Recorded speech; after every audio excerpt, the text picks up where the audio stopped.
اعتماد تھا, جو بھروسہ تھا, وہ کس پر تھا کہ ایک فرشتہ آئے گا. اس کی نظر کہاں تھی؟ نیچے. کہاں؟ اوپر نہیں تھی. جس طرح آج بھی ہماری نظر چرچز پر ہوتی ہے, پاسٹر صاحبان پر ہوتی ہے کہ فلاں پاسٹر کے پاس میں جاؤں گا مجھے شفا مل جائے گی, وہ میرے سر پر ہاتھ رکھیں گے. ہاں, پاسٹر سے دعا کرانے کا وہ ایک الگ نظریہ ہے, لیکن آپ کا جو بھروسہ ہے وہ کس پر ہونا چاہیے؟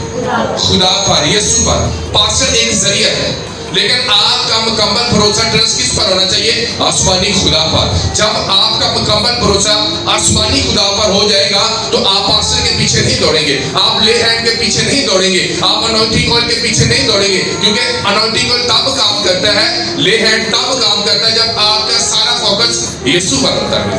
ہاللیلویا. کتنے سمجھ رہے اس بات کو؟ یعنی کہ جب تک آپ کا پورا بھروسہ خدا پر نہیں ہوگا تب تک نہ تو لے ہینڈ کام کرے گا, نہ رومال کام کرے گا, نہ اناؤنٹنگ آئل آپ کی زندگی میں کام کرے گا.